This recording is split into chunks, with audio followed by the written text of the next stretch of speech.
Chapter 9, Language, Thought, and Intelligence. Well, most social species have systems of communication that allow us to transmit messages to one another. Right? Language is a system for communicating using signals that are combined with messages according to certain rules, grammar rules that convey meaning. Right? And those pieces can be broken down into little subsets, into sentences. And we've all learned what the different parts of the sentences are, right? Growing up in grammar school. But language and words convey meaning to us, and they hold power. Now, some of us have a hard time understanding language, and particularly neuroscientists study people with brain damage in order to better understand how the brain normally operates. In Broca's area of the brain, if that part of the brain is damaged, people have a hard time forming sentences. In Wernicke's area of the brain, those folks can form sentences, but they're not going to make much sense. Right? So Broca's area, they can make sentences. They have a hard time forming those sentences. Wernicke's area can make those sentences, but they're not going to make sense, right? So damage in different parts, as you can see, affect different pieces of language and how we make sense of language and how we can understand language. Now, intelligence is something else, right? Intelligence is the ability to use one's mind to solve problems and to learn from experience. And going hand in hand with intelligence, we usually hear about IQ, right?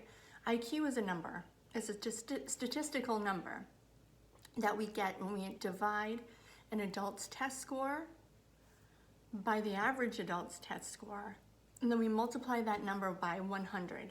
That would be a person's IQ. The most widely used intelligence scales are the Wechsler Adult Intelligence Scale and the Wechsler Intelligence Scale for Children. Okay, each one of those measures intelligence, and it asks people to answer questions to solve problems. And we look at the similarities and differences between ideas and objects, defining words, recalling knowledge, and so forth, okay? Most intelligence data are best described by a 3-level hierarchy, with general intelligence at the top, specific abilities at the bottom.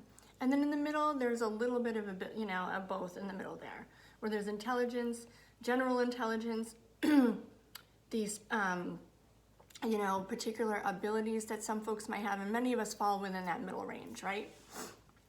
Women tend to perform better than men on tests of verbal ability, but women tend to perform more poorly in tests on mathematical ability. Intelligence is a highly prized commodity. It buys people a lot of good things in life, right?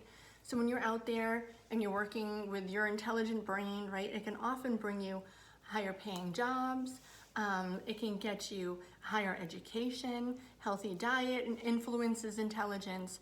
There's a lot that you can do to improve and increase your intelligence and your performance, right? There's a lot of things you can do to get that brain working. It can also be increased by drugs, right?